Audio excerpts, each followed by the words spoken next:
My father worked for the Atomic Energy Commission for 14 years. He was a health physics technician at the Idaho National Engineering Laboratory. He never brought his work home, not once. Not a word about what the readings showed, not a word about what he measured, not a word about the sites he was assigned to survey. He said it was classified, and that was the end of it. He said that in the same tone he used to say goodnight. Final. Not angry, just closed. The night before he died in a hospital room in Idaho Falls, Idaho, he asked the nurse to leave the room. He looked at me, and he said there are sites at the INL that are still generating heat, and nobody outside the building knows why, and the files that would explain it are in a cabinet that nobody in the current Department of Energy has the clearance level to open. He said he had spent 14 years measuring things he was not allowed to describe in writing. He said the heat was not from decay. He said decay does the opposite of what the instruments were showing. And then he closed his eyes. That was the last thing he said to me, and I have spent 3 years trying to understand what he meant. I want you to understand what I am going to tell you before I tell it. I am not going to make claims I cannot document. I filed 16 FOIA requests across the Department of Energy, the Nuclear Regulatory Commission, and the Department of Defense over the last 3 years. 7 were denied outright. 6 came back with redactions so extensive that the released pages contained more black ink than text.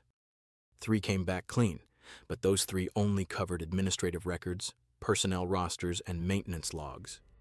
Not one of the responsive documents addressed what the heat output readings at Site Foxtrot in Butte County, Idaho, have been showing since 1978.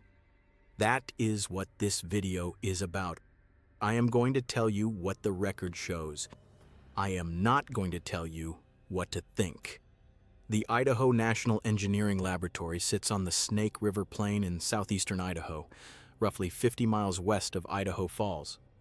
The facility covers approximately 890 square miles of high desert plateau, an area larger than the entire state of Rhode Island.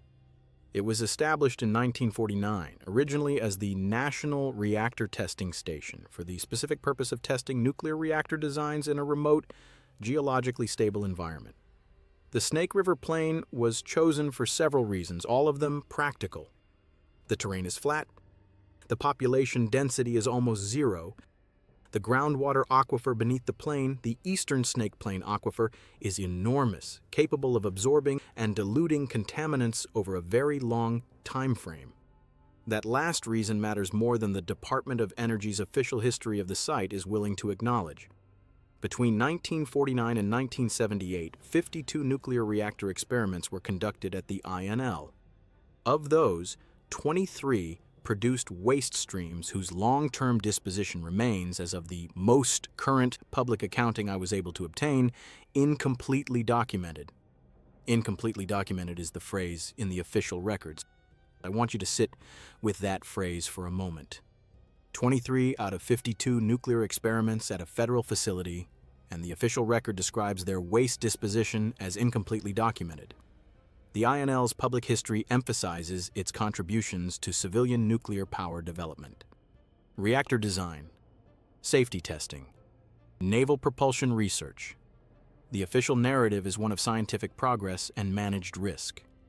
What the official narrative does not emphasize is that the site contains areas whose full contents were never entered into any publicly accessible inventory, whose closure documentation references regulations that do not appear in the public regulatory archive, and whose monitoring data has been routinely classified or withheld since the 1970s. I am not telling you that the Department of Energy is hiding something dangerous. I am telling you that the record, as I have been able to read it, contains gaps that the agency has not explained, and that when I have asked for the documents that would fill those gaps, the answer has consistently been that those documents are either exempt from disclosure or do not exist. In December of 1961, the Department of Energy, then operating as the Atomic Energy Commission, sealed a section of the INL site designated Area Echo 9, located in Butte County, approximately 12 miles north of the main reactor complex. The stated reason: remediation of radioactive contamination from a reactor incident earlier that year. That incident was the SL-1 disaster, the only fatal nuclear accident in United States history, which occurred on January 3, 1961, when a reactor startup operation went catastrophically wrong and killed 3 Army personnel. The SL-1 disaster is well documented, extensively reported, and the subject of numerous federal investigations. The sealing of Area Echo 9 in December of 1961 is listed in the SL-1 remediation record as a contamination control measure. That is the official reason. That is what the file says. But Area Echo 9 is not near the SL-1 reactor site. The SL-1 reactor is located in a completely different section of the INL, designated the Central Facilities Area. Area Echo 9 is 12 miles north of the Central Facilities Area. The contamination plume from the SL-1 disaster documented in the AEC's own cleanup reports did not extend to Area Echo 9, not even close. I have tried to find the connection between the SL-1 disaster and the sealing of a site 12 miles away. The connection is not in the public record. I have been doing this long enough to recognize when a story is being managed. The official reason does not match the geography. What was at Area Echo 9 before December of 1961 is described in the pre-closure survey as an experimental waste storage configuration associated with reactor experiment RE-28, a test of a breeder reactor cooling system. RE-28 is not the SL-1 reactor. RE-28 is not mentioned in the SL-1 investigation records. RE-28 ran from 1958 to 1961 and produced waste that, according to the pre-closure survey, was classified at a higher sensitivity level than standard nuclear waste under AEC Regulation 1014C. That regulation number, 1014C, does not appear in the public AEC regulatory archive. I searched it for 6 weeks. It does not exist in any publicly accessible record. The regulation under which the waste from RE-28 was classified does not exist in the record available to the public. I want to be precise about what that means. It does not mean the regulation was secret. Classified regulations exist, and their existence is typically acknowledged even when their content is not public. What I mean is that Regulation 1014C does not appear in the publicly accessible index of AEC regulations from this period. It is not listed. It is not acknowledged. It appears as a citation in a single document, the pre-closure survey for Area Echo 9, and nowhere else in any archive I have been able to search. Either the regulation was so sensitive that even its existence was withheld from the public regulatory index, or it was applied to this specific waste stream under an ad hoc authorization that was never entered into the standard regulatory record. Neither explanation is routine for a federal regulatory process in 1961. In March of 1978, a 29-year-old environmental monitoring technician named Robert Aldridge, employed by the INL's Environmental Quality Monitoring Division in Idaho Falls, Idaho, conducted a routine quarterly survey of Area Echo 9. Routine surveys of sealed sites at the INL are standard practice. They verify perimeter integrity, take atmospheric readings, and record any anomalies in subsurface monitoring data. Aldridge had been with the Environmental Quality Monitoring Division for 6 years at the time of the March 1978 survey. He had conducted dozens of similar quarterly surveys across the INL complex. His colleagues, and accounts I gathered from INL historical employee records, and one retired coworker who agreed to speak with me informally, described him as methodical and thorough, the kind of technician who wrote everything down. He wrote everything down on March 14, 1978. That is why the document exists. The first 8 pages are standard. Perimeter intact, atmospheric readings within normal parameters. No evidence of unauthorized access. Page 9 is where the report changes. Aldridge documented a heat anomaly at the central monitoring post of Area Echo 9, a ground surface temperature. Reading of 94 degrees Fahrenheit, recorded on a March morning when the ambient air temperature was 28 degrees Fahrenheit. A 66-degree differential between ground surface and ambient air temperature. In a sealed, remediated nuclear waste site. 17 years after closure. Aldridge noted that the reading was outside normal decay heat parameters for the materials listed in the site's closure documentation. He noted that decay heat from radioactive materials decreases over time, predictably, measurably, according to well-established physics. What he was measuring should have been lower than the baseline reading from 1961, not 66 degrees above ambient air in 1978. He flagged it. He submitted it. He included a recommendation that the anomaly be reviewed by senior health physics staff. Robert Aldridge's supervisor at the time was a 44-year-old senior health physicist named Dr. Marion Case, also based in Idaho Falls. Case reviewed Aldridge's report. Her response, noted in the INL administrative correspondence file, was issued within 48 hours. Her response instructed Aldridge to reclassify the page 9 anomaly data as Category B restricted, meaning it could not be included in the public quarterly report. Her response further instructed him that the anomaly would be reviewed by a designated review panel. There is no record in any archive I accessed of a review panel being convened. There is no record of a review panel issuing findings.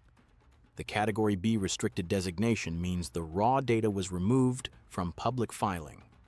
I obtained Aldridge's original 11-page report, including page 9, through a subset FOIA request to the DOE Office of Legacy Management, which maintains historical records from INL's early operational period.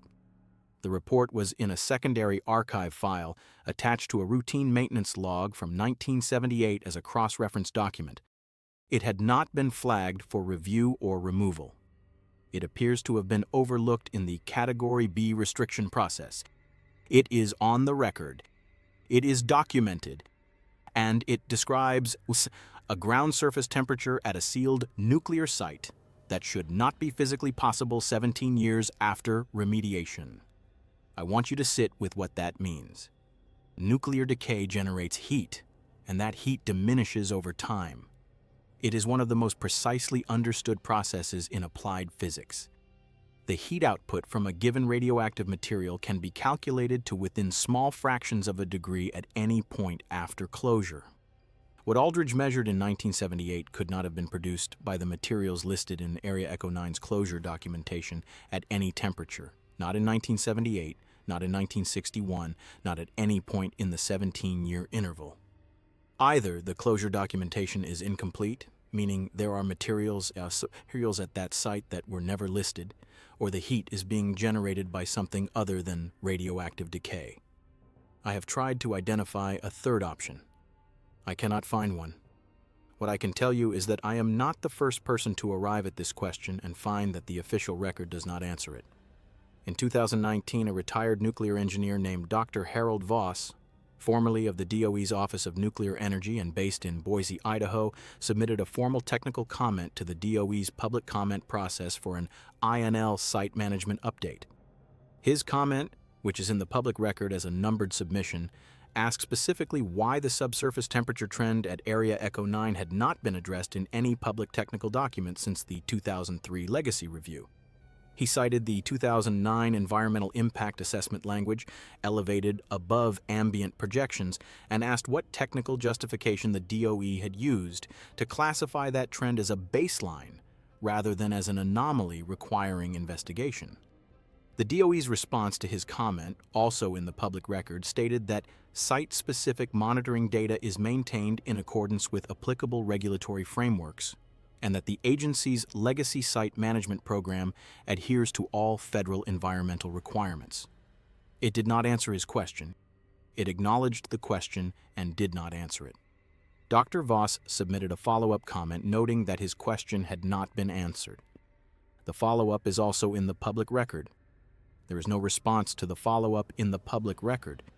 He is still listed as a registered public commentator on that proceeding. His questions are still officially unanswered. They have been officially unanswered for 6 years. Now, I want to tell you what happened to Robert Aldridge after March 14, 1978, because the administrative record is clear, and the pattern it describes is one I have encountered before. Aldridge was reassigned from the Environmental Quality Monitoring Division to an indoor laboratory role in July of 1978, 4 months after his survey report was filed. His personnel file obtained through a separate records request, lists the reason as operational restructuring. He worked in that indoor laboratory role for 11 months. He resigned from the INL in June of 1979 after 6 years of employment. His personnel file lists no exit interview. His reason for resignation is listed as personal. I tracked Aldridge through Idaho state records. He left the field of environmental monitoring entirely after 1979 and worked in commercial real estate in Boise for the remainder of his career. He died in 2011. I was able to contact his daughter, a 52-year-old school administrator named Patricia Aldridge Kowalski from Nampa, Idaho, who agreed to speak with me. She told me her father never discussed his work at the INL. She said he specifically told her once, when she asked him about it as a teenager, that he had seen something on a survey that he was not going to talk about, and that the reason he was not going to talk about it was not because he was not allowed to. It was because, in his words, nobody would believe the number on the instrument, and the number on the instrument is the only thing I actually know. She said he never elaborated. She said he seemed not frightened, but frustrated, like a man who had found something he could not explain and had decided that explaining it was not going to be his problem. That frustration, that specific quality of frustrated resignation from a technically trained person who encountered data they could not account for, is something I have now encountered in multiple sources connected to Area Echo 9. I want to go back to something my father told me, because by the time I had spoken to Patricia Aldridge Kowalski, I finally understood what he meant. He said the heat was not from decay. He said decay does the opposite of what the instruments were showing. Radioactive decay heat does one thing over time. It decreases, predictably, measurably, according to physics that has been understood for over 70 years. What my father's instruments were showing was not decreasing.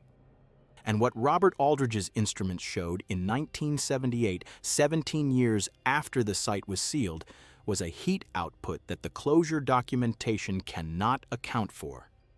But Robert Aldridge's 1978 survey is not the end of this record. In 2003, a 38-year-old environmental compliance officer named Sandra Kwan from the Department of Energy's Idaho Operations Office in Idaho Falls was tasked with conducting a legacy site review of Area Echo 9 as part of a broader DOE environmental compliance audit.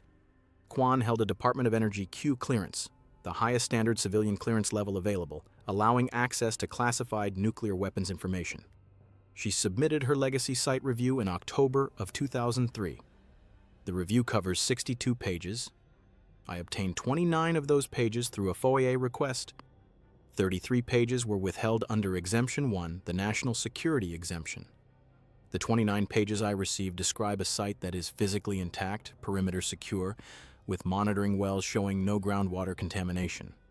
Standard findings for a sealed legacy site. On page 22 of the pages I received, Kwan noted that subsurface temperature monitoring data collected at Area Echo 9 between 1985 and 2002 showed a consistent upward trend in measured heat output, as opposed to the expected downward trend corresponding to radioactive decay. She described the trend as statistically significant and noted it was inconsistent with the projected decay curve for any material listed in the site's closure documentation. She recommended specifically that a classified technical panel review the subsurface temperature data in the context of the original RE28 experiment parameters. That recommendation is on page 22. Page 23 of the pages I received is blank. The pages I was denied under Exemption 1 begin at page 24. I do not know what Sandra Kwan wrote on pages 23 through 62. I know that the National Security Exemption was applied to those 33 pages, and that Exemption 1 has a specific application criterion.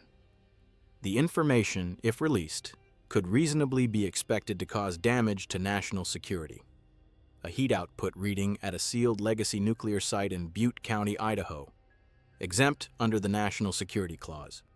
I have tried to understand what kind of heat measurement at a 1961 waste site could constitute a national security concern in 2003. I cannot get there from any explanation the public record provides.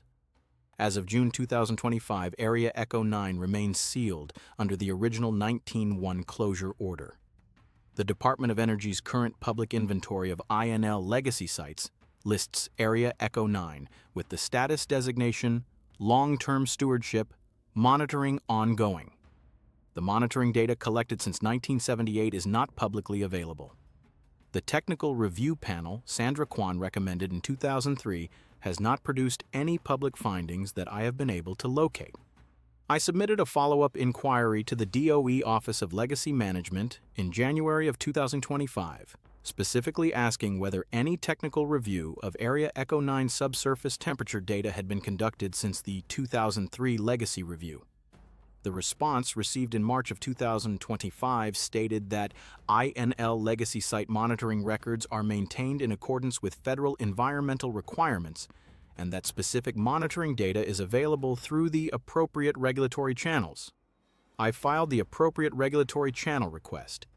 It was denied under Exemption 3, the statutory exemption, citing an unspecified provision of the Atomic Energy Act of 1954. The Atomic Energy Act of 1954 allows the federal government to withhold information about nuclear materials and facilities if disclosure would adversely affect national security or common defense. Area Echo 9 was sealed in 1961. It has been under long-term stewardship monitoring for over 60 years. Its subsurface temperature data is still being withheld under a statute designed to protect national security. The 16 FOIA requests I filed produced the following results in total: 7 outright denials, 6 partial, disclosures with significant redactions, and 3 administrative record releases that touched none of the substantive questions this video raises. The DOE Idaho Operations Office, when I asked in a 2024 press inquiry about the status of subsurface monitoring at Area Echo 9 and whether the temperature trend documented in the 2003 legacy review had been formally reviewed, responded with a standard public affairs statement. The statement noted that the INL has an exemplary environmental compliance record and that all legacy sites are monitored in accordance with applicable federal regulations. It did not address the temperature trend. It did not acknowledge the 2003 review. It did not mention RE28. The heat is still there. It has been there since at least 1978, when Robert Aldridge first measured it and was reassigned 4 months later. It was still there in 1985. It was still there in 2002.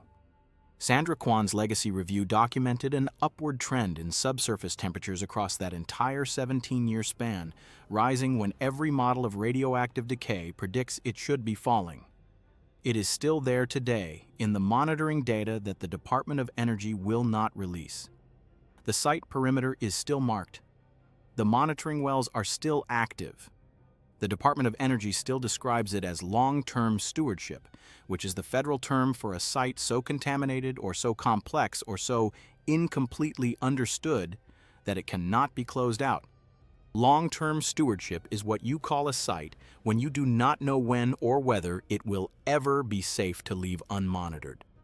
Area Echo 9 has been in long-term stewardship for 64 years.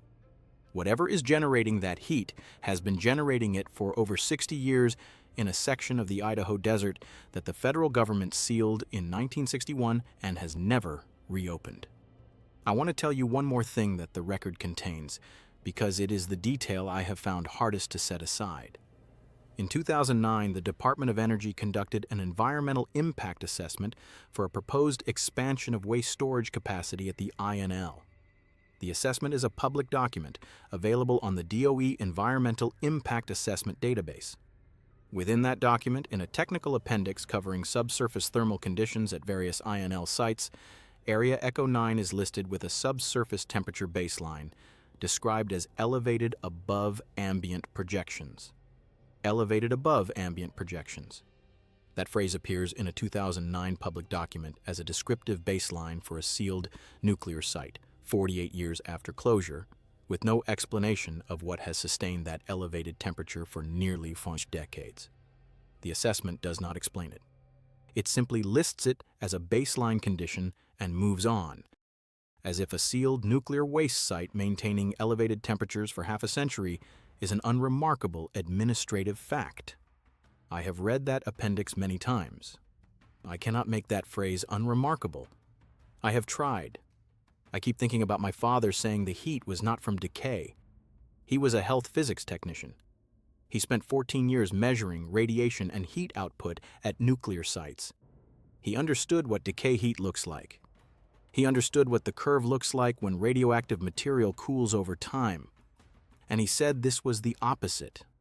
I keep thinking about Robert Aldridge writing down 94 degrees in March with the air temperature at 28 degrees and submitting that reading to a supervisor who classified it within 48 hours and reassigned him 4 months later.